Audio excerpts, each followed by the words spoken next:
Okay. So hey guys, this is my weekly report for January the 12th. As you know, I moved them over to Thursday now, so they'll be coming out on Thursday.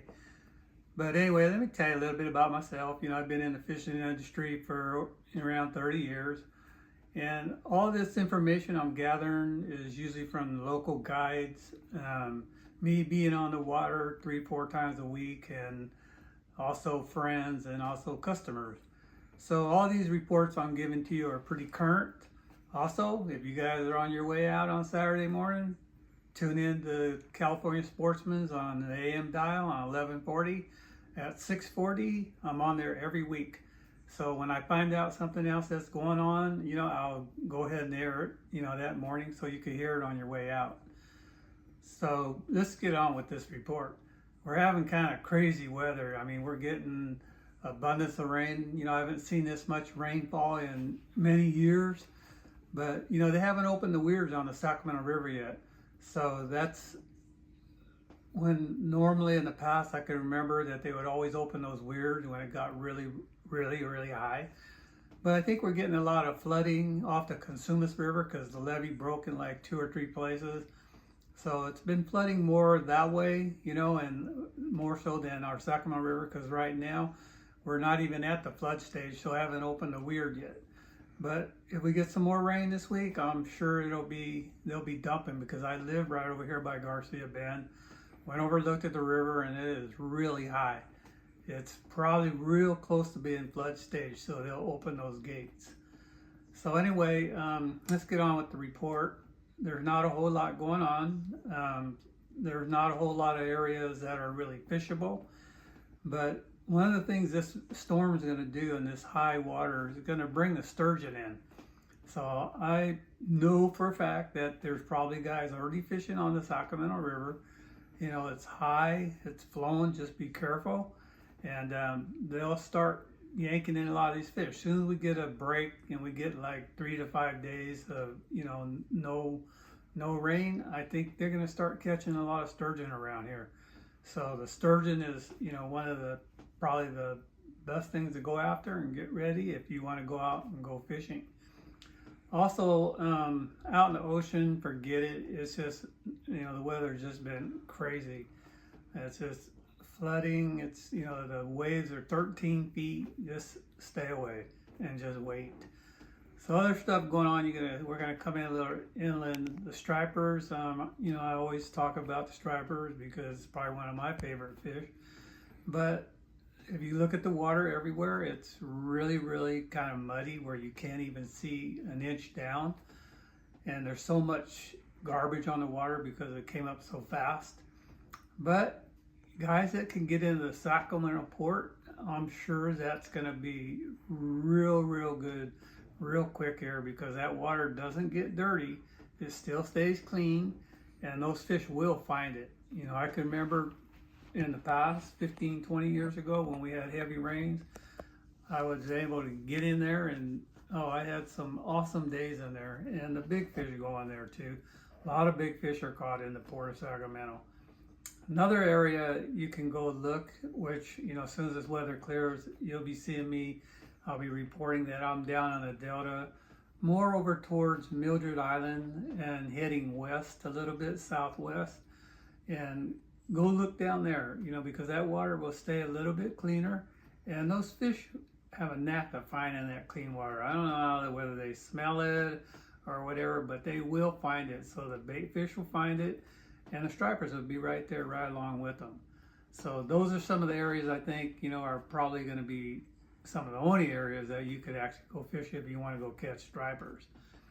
Other things going on in the area, being at the shop, guys are coming in and they're still catching steelhead in the American River. I know, from the past when I used to go after them, that when I have high water, I would fish areas where the water slowed down a little bit on a bend and fish real close to the bank. So, but I've heard reports that they are catching them. Austin, the manager over at the warehouse, he's been catching them. He's been going and he's been catching them. Not slaughtering them, but he's catching a couple of fish. And they're catching them. I hear from customers. So, you know, that's another thing you can go try. Another thing is, don't overlook these lakes. So our lakes that are the fairly decent sized ones like Comanche, Bullard's Bar, Collins, those lakes that are big, the water doesn't rise as fast and it still stays pretty clean. And look at Berryessa also. But I had a friend was up at Comanche last week, and he caught a lightning trout. It looked like around 6-7 pounds. I didn't ask him how much it weighed, but he's been catching a lot of trout. He's been catching some lightning ones, but most of them are rainbows, and they're pretty good size. And I think he's getting them on Speedy Shiners. I'd almost bet money on that. So those are some of the things that you could also go after. Trout. You're not going to go up in the mountains. You're not going to go up in Sierra. You know, it's just really bad. Kokanee fishing at Bullards is still real good. I heard the lake came up quite a bit. But those suspended fish like that, like the kokanee, they'll just move right on up in the water column. And I heard you could still catch them. You could catch easy limits by 11 or 12 o'clock. And they've been averaging around 10 inches. So, you know, a lot of times when guys are telling me, oh, they're getting an average 10 inch, and I'll go there and I go, well, my 10 is only like 8. But they're probably going to be 8 to 10 inches. They should be in that 10 inch range now, because they got to be growing up a little bit. Now, other things going on in fishing, not much. I'm sure I could go to Berryessa and catch bluegill and crappie. I'd almost bet on it. I think this last season, the last couple of times I went before we had all this heavy rain, I really got the hang of using my live target, and I could see them, and I could also follow them. So when they moved a little bit, I would just stay on top of them. And I found that using this thing, it's really up my game. You know, so looking at that live target, we got the ISE show coming up here on January 19th through the 22nd. All the manufacturers will be there. Garmin will be there. Humminbird will be there. Lowrance will be there. And they're all coming out with new equipment. And, you know, I'll be there every day. So, you know, if you guys want to know anything, you could come get me. I could take you over to the booth, or you can go there and talk to them.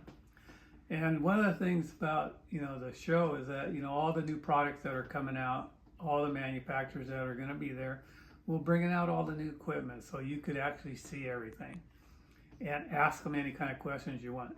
Also, I'll be on the Sportsman's Theater, and I'll be doing a seminar. I got Thursday at 3 p.m., Friday at 2 p.m., and I'm going to be talking about basically the water conditions we're having this year, and how I'm going to go about catching these big stripers. Stripers that are, you know, in that 15 pound on up to 40 pound range, and how I target them, some of the baits that I'm using, you know, and I'll be talking about that in the theater. Then on Saturday, I'm going to be on the demo tank, you know, over there where they have the fish tank with all the bass in it. Saturday, I'll be on there at 4:30. Sunday, I'll be on at 11:30. And the thing about that is I actually take all these big lures that I'm using and I throw them in the tank and show you how that I work them. Because there is a trick into doing this stuff. I don't rip it in real fast and make it dart all over crazy. I bring them in real subtle, just like a fish. You know, when you see them in a tank, they're not swimming all over crazy. They're just sitting there, and those big fish look for easy prey. So don't miss the show. You know, come on down. You can ask me any kind of questions you want, and come watch the demos that I do. And there's a lot of other demos, you know, whether you're hunting or fishing or whatever you want. You can go on ISD Expo Sacramento on the internet and look up all the schedules, and maybe there's another type of fishing that you want to see, and then just go to the show and watch them. But anyhow, if you like my videos, please hit the like and subscribe, because it'll help my channel out a lot. And if you want to leave me a comment, just click it on the bottom, and you can ask me anything, and I'll usually get back to you in a couple of days. So my normal video that I normally shoot on Mondays will probably start airing as it keeps raining and keeps storming, and it makes fishing a little bit difficult. Then we'll probably postpone it more. But every Thursday, I'll give you guys a little briefing of what's going on in our area. So thanks for watching, and I'll see you guys at the show.